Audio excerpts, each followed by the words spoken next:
जी कक्षा 10वीं के सभी विद्यार्थियों, सोशल साइंस का आज अपन पेपर आपको प्रोवाइड कराएंगे। यहाँ पर देख लीजिएगा बढ़िया से, ठीक है, बढ़िया से कंप्लीट करो। आप तो भारत में वन्य सुरक्षा अधिनियम पारित हुआ था 1972 में। यहाँ से मेघालय आ जाएगा, चेन्नई आ जाएगा, बढ़िया से कंप्लीट करो क्योंकि समय कम है आपके पास में। बेहतरीन सा इंपॉर्टेंट पेपर दे रहा हूँ। इसके अलावा भले आप अलग से पढ़ो पर इसको जरूर एक बार सोल्व करके जाइएगा, बिल्कुल ठीक है, बढ़िया से, है ना। आप तो ये आपके रिक्त स्थान हो गए यहाँ से, क्योंकि समय कम है इसलिए मैं आपको खुद को, ठीक है, नहीं ज्यादा समय तक टिकाना चाहता हूं ताकि आप अच्छे से तैयारी भी तो करोगे। स्क्रीनशॉट लेते जाओ फटाफट। चलिए आगे बढ़ते हैं। प्रथम विश्व युद्ध 1914 से 1918।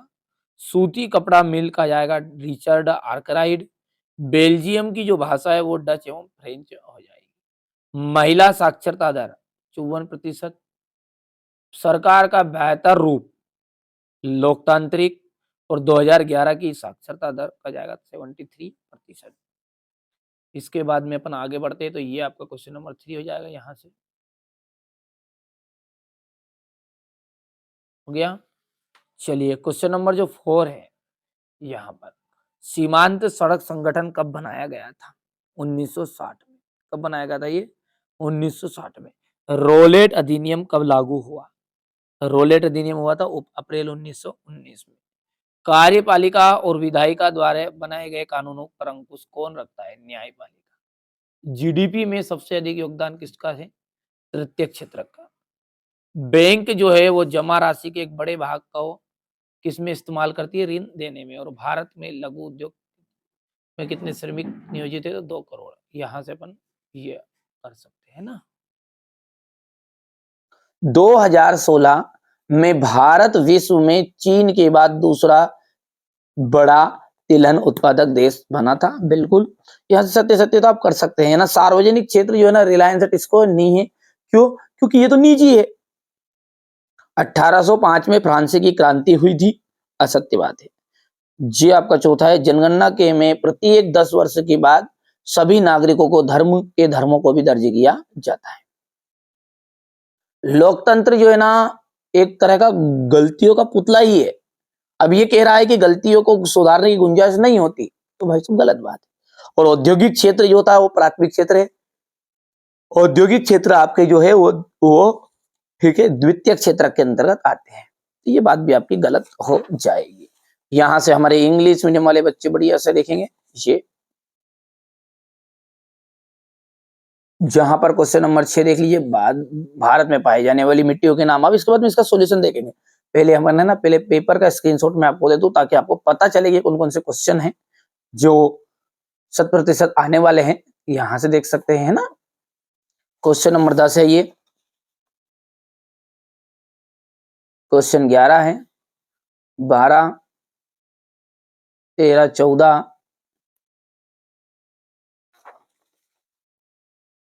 ये क्वेश्चन नंबर आपको 15, 16, ठीक है, ये क्वेश्चन नंबर 17 है, 18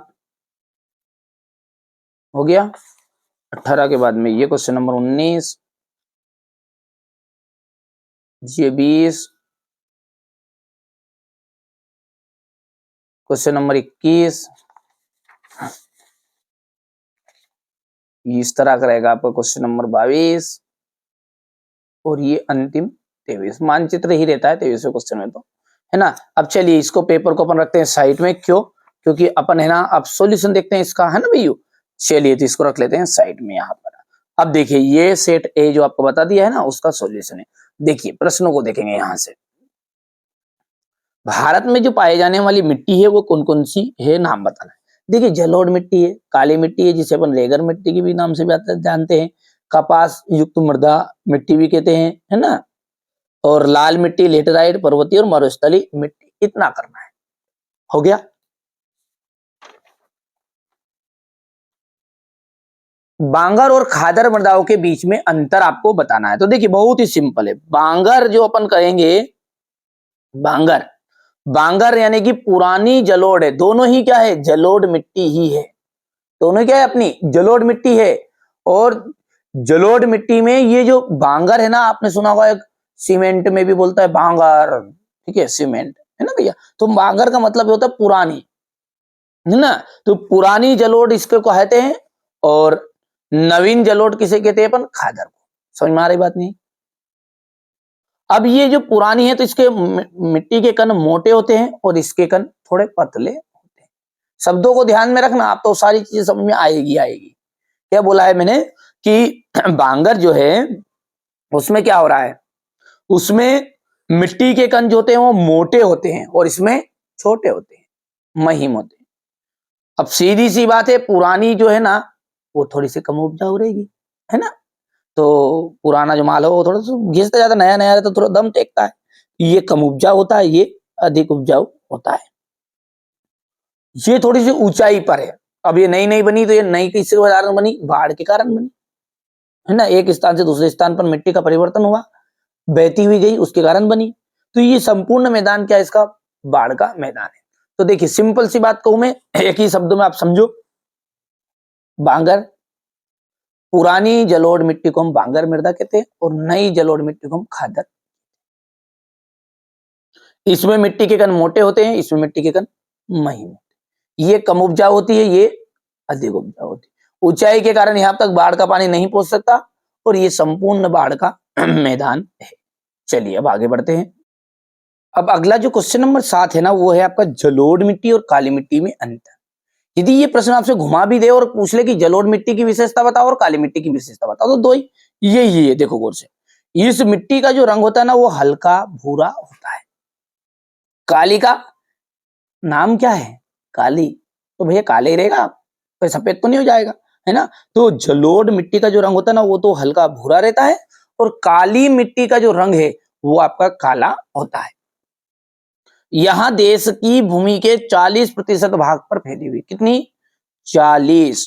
और सबसे उपजाऊ जो मिट्टी होती है ना वो जलोढ़ मिट्टी ही होती है, ठीक है। तो यहां देश की भूमि के 40% भाग तक फैली हुई है और ये 18.5 भाग में फैली हुई। नदियों के द्वारा बहाकर लाई गई मिट्टी को हम जलोढ़ मिट्टी कहते हैं और काली मिट्टी का जो निर्माण है वो ज्वालामुखी उद्गार से निकलने वाले लावा के कारण हुआ है। सिंपल है, ज्यादा कठिन नहीं है, 3 नंबर तक ज्यादा आएगा, ये बढ़िया से कंप्लीट करना है। आगे बढ़ते हैं बेटा। तो अगला जो प्रश्न है वो क्या है, मृदा संरक्षण किसे कहते हैं। देखिए संरक्षण का मतलब होता है सुरक्षा करना। क्या होता है संरक्षण का मतलब, सुरक्षा करना। सीधी सी बात है कि मिट्टी का अपरदन हो रहा है, अब किसे सुरक्षा करोगे, लट तो कोई नहीं मार रहा है इसे, ठीक है, नुकसान हो रहा है, मिट्टी को कट रही है, बह रही है। तो मिट्टी के कटाव बहाव को रोकना ही क्या कहलाता है, अपना मृदा संरक्षण कहलाता है। या फिर अपन सिंपल भाषा में कह सकते हैं कि मृदा के अपरदन या क्षय को रोकना ही क्या कहलाता है, मृदा संरक्षण कहलाता है।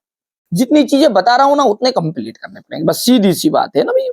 चलिए तो ये हो गया आपका क्वेश्चन नंबर 8 और छोटा छोटा कर दूं ताकि ये पूरा स्क्रीनशॉट आपका कवर हो जाएगा। हो गया। आगे बढ़ते हैं। अगला प्रश्न है, रबी और खरीफ की जो फसल है उसमें अंतर है, ठीक है। खरीफ की जो फसल है ना वो आपकी वर्षा ऋतु के आगमन पर बोई जाती है, रबी की फसल है ना शरद ऋतु के आगमन पर बोई जाएगी। इन फसलों को पकने में कम समय लगता है, इन फसलों को पकने में अधिक समय लगता है। इन फसलों का जो उत्पादन है कम है तो उत्पादन भी कम होगा और जब अधिक समय है तो उत्पादन भी अधिक होगा प्रति हेक्टेयर के हिसाब से। ये फसलें सितंबर से अक्टूबर के बीच में काट ली जाती है और ये मार्च से अप्रैल में काटी जाती है।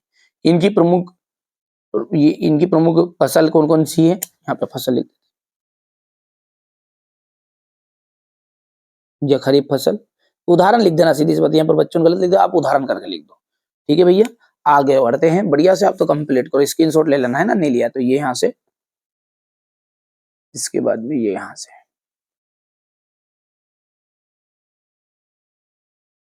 ठीक है। आगे बढ़ते हैं। अब अगला क्या है, विनिर्माण उद्योग क्या है, ठीक है। देखो ये जो आप कागज देख रहे हो, सीधी सी बात, ये कागज किससे बना है आप खुद बताओ। यहाँ पे लिखा है कागज बना है बांस से। जो अपन शक्कर का यूज करते हैं, चीनी, वो किससे बनती होती है, अपनी गन्ने से बनती होती है। तो हम बात करें कि जो गन्ना था, ठीक है, ये इस गन्ने को इन्होंने मूल्यवान उत्पाद में परिवर्तित कर दिया और छोटे से 1 किलो गन्ने से बहुत सारी चीनी बनाई जा सकती है ना। देखिए थोड़ा सा उल्टा बोल दिया मैंने। जो तो गन्ना होता है ना मतलब कम भाव का होता है, चीनी होती है ज्यादा भाव की होती है। ठीक है, तो जो गन्ना होता है 1 कुंटल गन्ने की यदि बात करें अपन तो 13 किलो उससे चीनी बनती है। अभी रेट में यदि आप देखोगे ना तो वो गन्ने से ज्यादा रेट की हो गई। ठीक है, 13 किलो तो चीनी बन गई, 30 किलो उससे खोई बनती है और 5 लीटर शीरा बनता है। और कुल मिलाकर हम यदि मोटे मोटे तौर पे जोड़े ना तो 1,000 रुपए का माल उससे बनता है। ठीक है, तो ये आपको ध्यान में रखना है।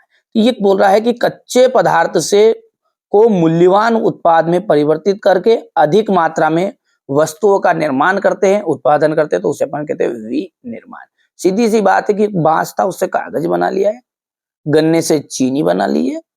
ठीक है, और कोई सा दूसरा स्थान जो भी कोई दूसरी चीज है ना, उन सबसे जो दूसरी वस्तुएं बनाती है प्रोडक्ट, जैसे अपने चिप्स से आलू से अपने चिप्स बना ली, ये भी क्या है विनिर्माण उद्योग के अंतर्गत आएगा। आलू कम रेट का चिप्स को ऊपर जोड़ोगे तो ज्यादा भाव हो जाएगी। चलिए आगे बढ़ते हैं। स्पष्ट कीजिए कि कृषि और उद्योग किस प्रकार साथ साथ बढ़े। बहुत इंपॉर्टेंट और सिंपल है, सिंपल है। यदि मैं बात करूं आपसे, अब थोड़ा सा इसको ध्यान से समझो है ना, ताकि आपको समझ में आए। देखिए भारत क्या है, हमारा कृषि प्रधान देश है। यदि हम बात करें कि जो कृषि का जो विकास है, कृषि का विकास, अब बात करें कृषि प्रधान तो है, पर जो कृषि किस पे निर्भर है अधिकतर, पूर्ण तरह उद्योगों पे आश्रित है। क्यों उद्योग पे आश्रित है? क्योंकि भाई साहब आज के जमाने में पेट्रोल डीजल, क्योंकि उसमें सारी चीजें मशीनरी से काम हो रहा है, वो सारी चीजें जो आपके कीटनाशक है, लाइट है, ठीक है, तो पानी फेरने के लिए ट्यूबवेल है, ट्रैक्टर है, ये सब कहां से बने? ये सब कंपनियों के द्वारा ही तो बनाए गए। ठीक है, तो हम कहेंगे कि आज जो कृषि का जो विकास है वो पूरी तरह उद्योगों के विकास पे निर्भर है। जितना उद्योग आगे बढ़ेगा उतना ही कृषि बढ़ेगी हमारी, है ना। चलिए, तो कृषि में उर्वरकों, कीटनाशकों, प्लास्टिक, बिजली, डीजल का प्रयोग निरंतर बढ़ता जा रहा है और जो हमें उद्योगों से ही प्राप्त होता है। समझ में आई बात? आपको क्या बोला है मैंने? मैंने ये कहा है कि कृषि प्रधान देश है हमारा भारत। आज जो कृषि का विकास है वो पूरी तरह उद्योगों पर निर्भर हो गया है। कृषि में जो उर्वरकों की आवश्यकता होती है, कीटनाशकों की आवश्यकता होती है, डीजल की, पेट्रोल की, सॉरी पेट्रोल वाले बोल दिया, बिजली की आदि की जो मांग रहे, मशीन की मतलब जो भी है अपनी हार्वेस्टर होगी, इन सब की जरूरत रहती है और जो हमें उद्योगों के द्वारा ही प्राप्त होती है। दूसरी ओर हम कह सकते हैं कि जो उद्योग है, अब उस उद्योग में भाई साहब बनाया क्या, कोई से दो सामान बने, तो वो उद्योग से के लिए कच्चा माल जो है ना वो कहां से मिलेगा? वो तो खेती से मिलेगा ना। ठीक है, तो दूसरी ओर हम उद्योगों के लिए कच्चा माल की आवश्यकता होती है और ये कच्चा माल हमें खेती से ही प्राप्त होता है। ठीक है, ये कच्चा माल हमें खेती से ही प्राप्त होता है, अतः हम कह सकते हैं कृषि हमारे उद्योगों का आधार है। कृषि क्या है? उद्योगों का आधार है। इस प्रकार हम कृषि और उद्योग दोनों को एक दूसरे से अलग नहीं मान सकते। वास्तव में इन दोनों में निकटता का संबंध है। अब आप कहोगे कि भाई साहब है नहीं, अभी डीजल आया तो कोई खेत में से निकल लेके, अरे वो तो छोड़ो, दूसरी चीज तो भाई, दूसरी चीज कौन सी? आपका टमाटर उद्योग हो गया ना, वो रेसिपी आती ना बहुत सारी टमाटर की। ठीक है, मिर्च की कंपनी आ गई तो मिर्च के वो बनाते पाउडर नहीं, ये कहाँ से बनेंगे? दूध के पाउडर है, जो हमारा खेती बाड़ी से था। आप खेती बाड़ी मतलब वो माल ढोर जो अपन है वो खेती से पे निर्भर है। तो ये एक दूसरे से रिलेटिव चीज है, यही बोलना चाह रहे हैं कि वास्तव में हम कह सकते हैं कि दोनों में क्या है, निकटता का संबंध है। बहुत सिंपल है, सिंपल सीधी सी बात है कि वो उसके भरोसे, वो उसके भरोसे। एक दो बार पढ़ोगे तो अपने आप समझ में आ भी जाएगा। तो छोटा कर दूं, एक ही स्क्रीनशॉट में आपका आ जाएगा। यहां से हो गया इतना। चलिए आगे बढ़ते हैं और अगला देखते हैं। सीमा सड़क संगठन की स्थापना कब की गई? चलिए इसको थोड़ा समझते हैं। तो देखिए इस तरह की होती है आपकी सीमा सड़क, ये है ना, यहां से देख लीजिए जो बॉर्डर पर होती है, तो ये बॉर्डर वाली जो सड़कें होती है ये सीमा सड़क होती है और इनकी देखरेख के लिए 7 मई 1960 को 7 मई 1960 को आपको सीमा सड़क संगठन की स्थापना की गई थी। ठीक है, ताकि उत्तरी तथा पूर्वोत्तर क्षेत्र की जो सीमावर्ती इलाके हैं इनमें परिवहन का कार्य समन्वित कर सके, तीव्र विकास कर सके तथा आर्थिक विकास को तेज किया जा सके। ठीक है भैया, इसको कर सकते हैं आप कंप्लीट बढ़िया से, और तथा प्रतिरक्षा संबंधी व्यवस्था को मजबूत बनाया जा सके। तो आप बोल सकते हैं सीधी सी बात है कि सीमा सड़क की स्थापना वर्ष 1960 में की गई थी। यदि कोई तारीख भी पूछ ले तो 7 मई 1960 थी, ताकि उत्तरी तथा पूर्वोत्तर क्षेत्र के सीमावर्ती इलाकों में परिवहन का कार्य समन्वित कर सके, तीव्र विकास कर सके, इस तरीके से लिख देना वाले पॉइंट में भी कि किया जा सके, ठीक है, आर्थिक विकास को तेज किया जा सके और प्रतिरक्षा संबंधी व्यवस्था को मजबूत बनाया जा सके। चलिए अब बात करते हैं आगे के क्वेश्चन की। तो ये देखिए, देश के प्रमुख संचार साधन बताइए। तो दूरदर्शन, रेडियो, समाचार पत्र समूह, प्रेस, सिनेमा आदि ये हो जाएगा आपका। डिजिटल भारत क्या है? देखिए, डिजिटल इंडिया जो है ना वो क्या है आपका, एक तरह का भारत, डिजिटल भारत जो है ज्ञान आधारित परिवर्तन करने का एक विशाल कार्यक्रम, एक तरह का कार्यक्रम है। तो अपन बोलेंगे ज्ञान आधारित परिवर्तन के लिए भारत को तैयार करने के लिए क्या है, ये विशाल कार्यक्रम है। क्या होता है इसमें? डिजिटल भारत कार्यक्रम का जो मुख्य उद्देश्य है वो भारतीय प्रतिभा, फिर से सुनना ध्यान से, इसको याद करो तो ऐसे करना है जो मैं बता रहा हूं। डिजिटल भारत कार्यक्रम का जो मुख्य उद्देश्य है भारतीय प्रतिभा, सूचना प्रौद्योगिकी बराबर कल का आने वाला भारत में होने वाली परिवर्तन को समझना है तथा तकनीक को केंद्र में रखकर बदलाव करना है। सिंपल है, कर सकते हो, है ना। Question number 12। तो ब्रिटिश सरकार ने क्या किया था, बड़े जो भूस्वामी थे, बड़े बड़े खेती बाड़ी के काश्तकार थे, उनके दबाव के कारण मक्का के आयात पर एक रोक लगा दी थी। कानून के सहारे रोक लगेगी, तो जो कानून के सहारे ये पाबंदी लगाई थी उसे अपन कार्नेला के नियम से जानते हैं। अगला है आयात शुल्क। आयात का मतलब आइजो, ठीक है, निर्यात नियाइजो, यानी कि आयात मतलब आएगा जो। तो कोई से भी देश से अपन कोई सी भी वस्तु को हमारे देश में मंगाते हैं तो उसे कहते हैं आयात। शुल्क मतलब होगा टैक्स, उस पर पैसे लेंगे। तो आयात शुल्क जो होता है किसी दूसरे राष्ट्र से आने वाली चीजों पर वसूल किया जाने वाला शुल्क होता है। यहाँ कर या टैक्स बोल सकते हैं, शुल्क बोल सकते हैं, उस जगह से लिया जाता है जहां से वस्तु देश में आती है, अर्थात सीमा पर, बंदरगाह या हवाई अड्डे पर। हो गया। अगला है इसके में स्पिनिंग जेनी मशीनों पर हमले क्यों किए? ब्रिटेन की महिलाओं ने स्पिनिंग जेनी मशीन पर हमले क्यों किए? तो देखिए, जेम्स हरग्रीव्स द्वारा 1764 में बनाई गई इस मशीन ने कताई की प्रक्रिया को तेज कर दी थी, श्रमिकों की मांग घटा दी थी, क्योंकि एक ही पहिया घुमाने वाला मजदूर बहुत सारी तकलियों को घुमा देता था। मतलब कई धागे बन जाते थे ये, ठीक है, बहुत सारे मजदूरों का काम एक ही मशीन कर रही थी। अब ये कारण क्या हुआ फिर कि बेरोजगारी की आशंका के कारण नए मजदूर जो थे नई प्रौद्योगिकी से चिढ़ते थे। जब उन पर उद्योग में स्पिनिंग जेनी मशीन का प्रयोग किया गया, जब उन उद्योगों में स्पिनिंग जेनी का मशीन शुरू किया गया तो हाथ से ऊन काटने वाली औरतें इस तरह की मशीनों पर हमला करने लगी, ठीक है, क्योंकि उनको बेरोजगारी होने की आशंका थी। जेनी के इस्तेमाल का यहाँ टकराव लंबे समय तक चलता रहा। तो ये आप यहाँ से स्क्रीनशॉट ले लेना। सेठ हुकुमचंद कौन थे? देखिए, सेठ हुकुमचंद कौन थे? तो 1917 में कोलकाता में देश की पहली जूट मिल लगाने वाले मारवाड़ी व्यवसायी थे, एक तरह के मारवाड़ी व्यवसायी थे जिन्होंने चीन के साथ व्यापार किया था। अगला क्वेश्चन है आपका वेलम और प्लाटेन से क्या आशय है? देखिए, वेलम क्या है? चर्मपत्र या जानवरों की चमड़े से बनी लेखन सतह है। मुद्रित किताबों की सस्ती, अश्लील मानने वाले कुलीन वर्गों और भिक्षु संघों के लिए छपी गई किताबों के विलासी संस्करण अभी तो बेशकीमती वेलम या पत्र पर ही छपते थे। ये वेलम था। प्लाटेन क्या था ये आप कर सकते हैं, यहाँ से प्लाटेन का थोड़ी बहुत चीज आप खुद स्वयं भी कर लेना ताकि कम समय में वीडियो बन जाए, इसलिए मैं ऐसा कर रहा हूँ।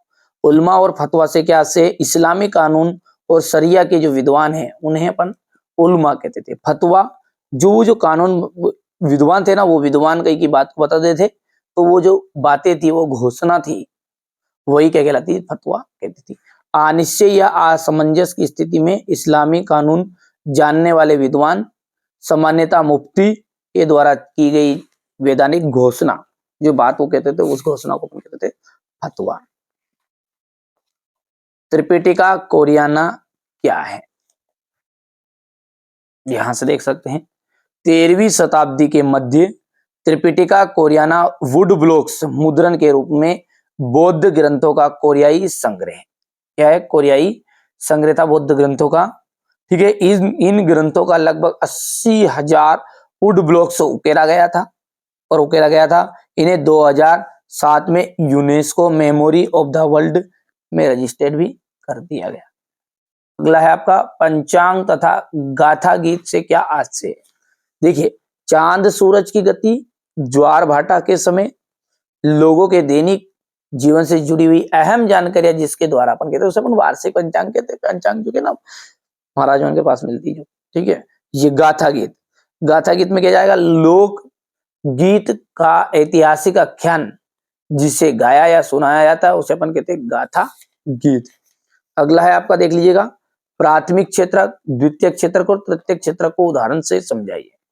देखिए, प्राथमिक में कुछ भी नहीं है, पशुपालन आएगा, खेती बाड़ी आएगी।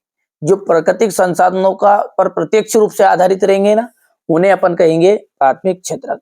तो ऐसी गतिविधियां जो प्राकृतिक संसाधनों पर प्रत्यक्ष रूप से आधारित होती है, उदाहरण है पशुपालन, कृषि आदि।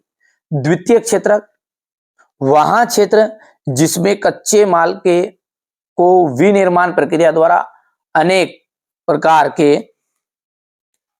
ये प्रकार है ना, अनेक प्रकार के उत्पादन में बदल दिया जाता है उसे अपन कहते हैं द्वितीय क्षेत्र। गन्ने से चीनी। तृतीय के अंतर्गत क्या आएगा आपका कि ऐसे इस क्षेत्र की गतिविधियां प्राथमिक क्षेत्र एवं द्वितीय क्षेत्र से भिन्न होती है। ये भौतिक वस्तुओं का उत्पादन नहीं करती बल्कि, ठीक है, लोगों, सरकार या उद्योगों के लिए सेवाएं क्या जाएगी यहाँ पे, सेवा ये प्रदान करती है। उदाहरण के लिए डॉक्टर हो गया, संचार हो गया, बैंक, शिक्षा आदि। तो ये आपका प्रश्न सोल्व हो चुका है। प्राथमिक क्षेत्र यहां से, ठीक है, ये द्वितीय क्षेत्रक हो गया और ये तृतीय क्षेत्रक हो जाएगा। चलिए, इसके बाद में इसका अथवा है अधोसंरचना या ज्ञान आधारित समाज समझाइए। दो प्रश्न है, दो प्रश्न अलग अलग पूछ सकता है आपसे दो नंबर में कि अधोसंरचना किसे कहते हैं, ठीक है, ज्ञान आधारित समाज से आप क्या समझते हैं। देखिए, वे सुविधाएं एवं क्रियाएं जो उत्पादन के कार्यों में सहायक होती है। वे सुविधाएं या क्रियाएं जो उत्पादन के कार्यों में क्या होगी, सहायक होगी, उन्हें हम कहेंगे अधोसंरचना। जैसे ऊर्जा हो गई है, शिक्षा हो गई, ये सब किसमें आएगी, बांध है, ये आपकी अधोसंरचना में आएगी। दूसरा है ज्ञान आधारित समाज। तो वहां समाज जिसमें सभी क्रियाएं किस पर उपलब्ध हो, ज्ञान के आधार पर उपलब्ध हो। दूरसंचार तकनीक के विस्तार से ज्ञान आधारित समाज की धारणा का विकास हुआ है। सिंपल सिंपल ये छोटे छोटे प्रश्न आप याद कर सकते हो। वैश्वीकरण क्या है, किन उद्योगों पर वैश्वीकरण का बुरा प्रभाव पड़ा? तो दो प्रश्नों को मिलकर एक प्रश्न है, ये अलग अलग आएगा एग्जाम में आएगा। तो कि वैश्वीकरण से आप क्या समझते हैं और किन उद्योगों पर वैश्वीकरण का बुरा प्रभाव पड़ा है। देखिए, सबसे पहले वैश्वीकरण देखते हैं। वैश्वीकरण का मतलब यह है कि पूरा जो विश्व है वो मिलकर एक इकाई के रूप में कार्य करे, यानी जो सारी कंपनियां, एक देश, एक व्यापार की ऐसी प्रक्रिया है जिसके अंतर्गत सभी व्यापारिक क्रियाओं का अंतरराष्ट्रीयकरण हो जाता है तथा वे सब एक इकाई के रूप में कार्य करती है। सिंपल है, क्या बोला है कि यहाँ एक ऐसी प्रक्रिया है जिसके अंतर्गत सभी व्यापारिक क्रियाओं का अंतरराष्ट्रीयकरण हो जाता है और वे एक इकाई के रूप में कार्य करने लगती है। इसे अपन कहते हैं वैश्वीकरण। अगला इसी का टुकड़ा है ये, और प्रश्न अलग आएगा, परीक्षा में आएगा तो ये अलग से ही कि किन उद्योगों पर वैश्वीकरण का बुरा प्रभाव पड़ता है। तो देखिए, बैटरी, संधारित्र, ये उत्तर है यहां से, तो है ना।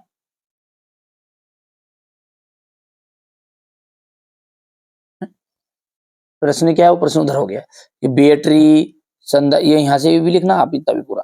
बैटरी, संधारित्र, खिलौने, टायरों, डेयरी उत्पाद एवं खाद्य तेल के उद्योग ऐसे उदाहरण हैं जहां प्रतिस्पर्धा के कारण छोटे विनिर्माण पर कड़ी मार पड़ी है। कई इकाइयां तो बंद हो गई है और जिसके चलते अनेक श्रमिक बेरोजगार हो गए हैं। ये आपका श्रमिक मजदूर क्या हो गए हैं, बेरोजगार हो गए हैं। अगला है विदेशी व्यापार क्या है। इसमें भी 2 प्रश्न मिलके हैं कि विदेशी व्यापार क्या है, वर्ष 1991 के पूर्व भारत के विदेशी व्यापार की नीति क्या थी। देखिए विदेशी व्यापार से आज से है 2 या 2 से अधिक राष्ट्र पृथक पृथक सत्ताधारी उनके बीच में वस्तुओं और सेवाओं का विनिमय से है। यदि एक देश क्रेता है तो दूसरा देश क्या बनेगा, विक्रेता। ठीक है, सत्ताधारी देशों में रहते हो तो उनके बीच होने वाला जो क्रय विक्रय है वो आपका यहाँ पर विदेशी व्यापार कहलाएगा। अब ये थोड़ा सा बच्चों ने ना कठिन लिख दिया है, चलिए सिंपल लैंग्वेज में मैं आपको इसको बताता हूँ। तो देखिए यहां से लिखना है आपको सिंपल परिभाषा, ये विदेशी व्यापार किसे कहते हैं।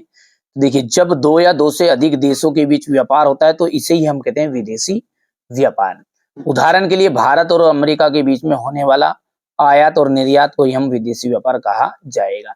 इतना सा सिंपल सा लिखना है ना, ये आपका गलत सलत इतना सब लंबा चौड़ा नहीं लिखना है। ठीक है, ये इतना सा लिख लोगे यहाँ से इसका आंसर। और आगे जब देखते हैं वर्ष 1991 के पूर्व भारत की विदेशी व्यापार की नीति कैसी थी, तो वो निम्न प्रकार की थी। ठीक है, यहां से विदेशी नीति ऐसा लिखना है ना, ये बच्चों ने थोड़ा नोट्स तैयार किए, थोड़े से इक्का दुक्का न गलत कर दिया तो मैं सही कर भी चाहता हूँ। वर्ष 1991 तक आयातों पर नियंत्रण रखा गया था। इस अवधि में केवल अनिवार्य वस्तुओं जैसे मशीनरी होगी, अब उर्वरक हो गए, पेट्रोलियम हो गए का ही मुख्य रूप से आयात किया जाता था। देश के उत्पादकों को विदेशी प्रतियोगिता से बचाने के लिए ऐसा किया गया था। अब जब ऐसा किया गया तो भाई साहब जब थोड़ा सा देश के लोगों को फायदा तो हुआ जिनके पास सामान थे, पर विकास जो है ना वो तेजी गति से नहीं हुआ, व्यापार जो है बहुत धीमी गति से हुआ। तो ये इस तरह की विदेश नीति थी। ये हो गया, समझ में आ गया आपका। आगे बढ़ते हैं, जैव विविधता क्या है, यहाँ मानव जीवन के लिए क्यों महत्वपूर्ण है, बहुत इंपॉर्टेंट, लिख के रख लो, आने वाला है। जैव विविधता, देखिए जैव विविधता, जैव का मतलब हो गया जीव जंतु, पेड़ पौधे, सब कुछ आ गया इसमें। ठीक है, चाहे जंगली हो चाहे पालतू हो, जंतु जीव जंतु हो गए और पेड़ पौधे हो गए, ये सबकी जो अधिकता है, इनकी सबकी जो मात्रा है, यानी इनका सबका जो समूह है, संगठन है, सब मिला के क्या कहलाता है, आपका जैव विविधता कहलाता है। तो किसी भी प्राकृतिक प्रदेश में पाए जाने वाले जंगली तथा पालतू जीव जंतु एवं पेड़ पौधों की प्रजातियों की अधिकता को ही हम कहते हैं जैव विविधता। सिंपल है, 2 चीजें शामिल है इसमें, केवल जंगली हो चाहे पालतू जीव जंतु हो और पेड़ पौधे हो, दोनों मिलाकर के कहला जाएगा आपकी जैव विविधता कहलाएगा। अच्छा, मानव के लिए क्यों महत्वपूर्ण है, मानव और दूसरे जीवधारी एक जटिल पारिस्थितिक तंत्र का निर्माण करते हैं। ठीक है, जिसका अब ये पारिस्थितिक तंत्र का जो निर्माण करते हैं उसमें मनुष्य क्या है, उसका एक मात्र हिस्सा है, मनुष्य नहीं करेगा अकेला, है ना। जब अपनी आवश्यकताओं के लिए प्रत्यक्ष या अप्रत्यक्ष रूप से जीवधारी तथा मनुष्य जो होता है ना, अपनी आवश्यकताओं के लिए प्रत्यक्ष और अप्रत्यक्ष रूप से जीवधारियों पर निर्भर करता है, क्योंकि मानव को जीवित रहने के लिए भोजन की जरूरत है, पानी की जरूरत है और हवा की जरूरत है, और इन्हीं जीव जंतु एवं वनस्पतियों से ये सब कुछ प्राप्त होता है। तो इसलिए हम कह सकते हैं कि अब जैव विविधता हमारे मानव के लिए महत्वपूर्ण है। क्यों है, समझ में आ गया, क्योंकि जैव विविधता में पेड़ पौधे भी आ गए और पेड़ पौधे से हमें फल मिलेगा, भोजन कहाँ से बनाओगे, उस पेड़ पौधों के कारण ही तो बनेगा। ठीक है, चाहे गेहूं तो वो भी पेड़ पौधे में आ गए सारी चीजें। ठीक है, जीव जंतु आ गए, जैसे दूध है तो ये अपने गाय बेचते, इसमें जीव जंतु आ गए, पालतू कोई भी चीज। ठीक है, कोई सी भी सामान है तो इन सबकी जरूरत किससे पड़ेगी अपने को, जैव विविधता से। इसलिए अपन कह सकते हैं मानव जीवन के लिए बहुत ही महत्वपूर्ण। यहां से हो गया इतना, इसके बाद भाई ये यहां से करना है। क्वेश्चन नंबर जो 19 है, भारत में वनों को कितने वर्गों में बांटा गया है, या फिर आपसे ये प्रश्न अलग अलग भी पूछ सकता है, आरक्षित वन, रक्षित वन और अवर्गीकृत वन किसे कहते हैं। तो भारत में वनों को निम्न वर्गों में बांटा गया है। आरक्षित वन, देश के आधे से ज्यादा वन को आरक्षित वन घोषित किए गए। जहां वन और वन्य प्राणियों के संरक्षण के मूल्यवान की बात कही जाए तो इन्हें बहुत अधिक मूल्यवान माना गया है। रक्षित वन, ये भी आप पढ़ सकते हैं कि वन विभाग के अनुसार देश के कुल वन क्षेत्र का 1/3 भाग रक्षित वन के अंतर्गत गया है। इन वनों को और अधिक नष्ट होने से बचाने के लिए इनकी सुरक्षा की जाती है।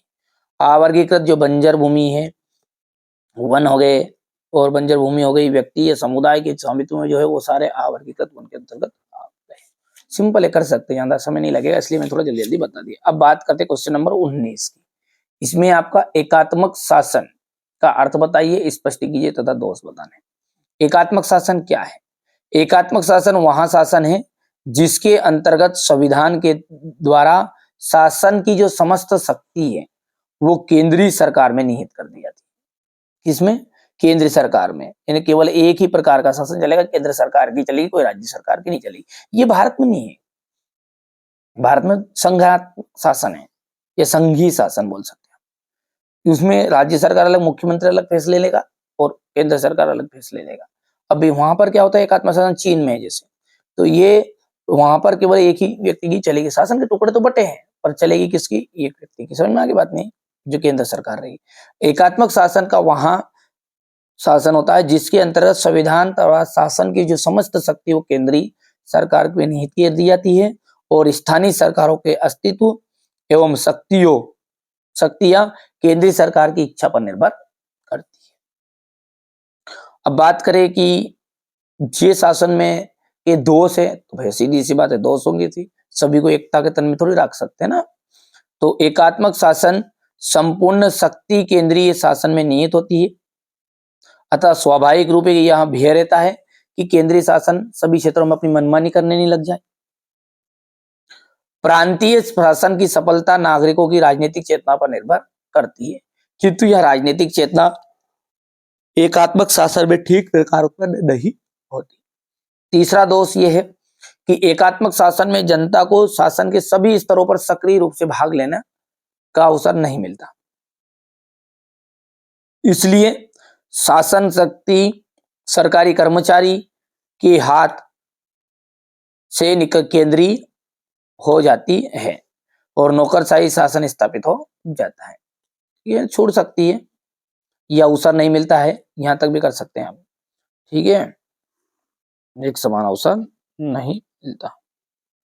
तीसरा है जहां छोटे राज्य हो वहां एकात्मक शासन थोड़ा बहुत भले ही सफल हो जाए, लेकिन बड़े क्षेत्र जैसे भारत हो गया, क्षेत्रफल की दृष्टि से, जनसंख्या की दृष्टि से, ऐसे राज्यों ऐसे देशों में भाषा नस्ल अलग अलग रहती है, तो यहाँ पर एकात्मक शासन काम नहीं करता। इसलिए इस प्रकार की विविधता वाले विशाल राज्यों में संगठनात्मक शासन पद्धति उपयुक्त मानी जाती है।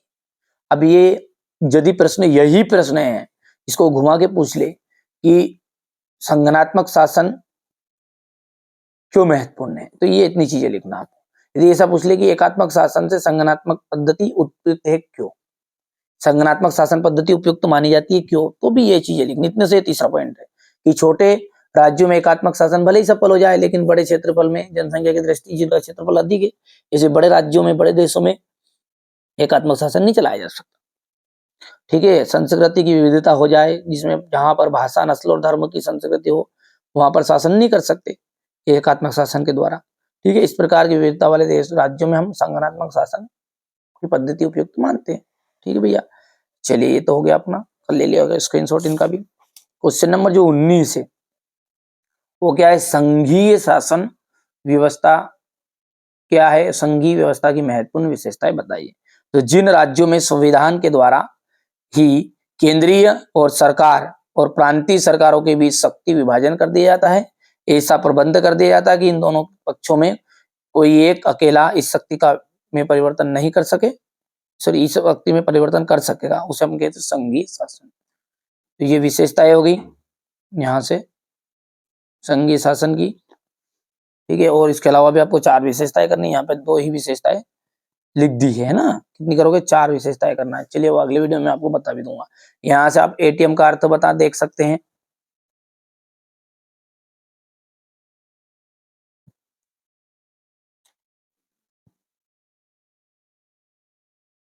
एटीएम क्या है स्पष्ट कीजिए, ये आपको यहाँ से कंप्लीट कर लेना है। ठीक है, एटीएम के बारे में सब कुछ जानते हो, सिंपल लैंग्वेज में लिख दिया है ताकि कम समय में जानकारी मिल जाए। थोड़ा सा वीडियो लंबा बन रहा है इसलिए यहाँ पर इतना।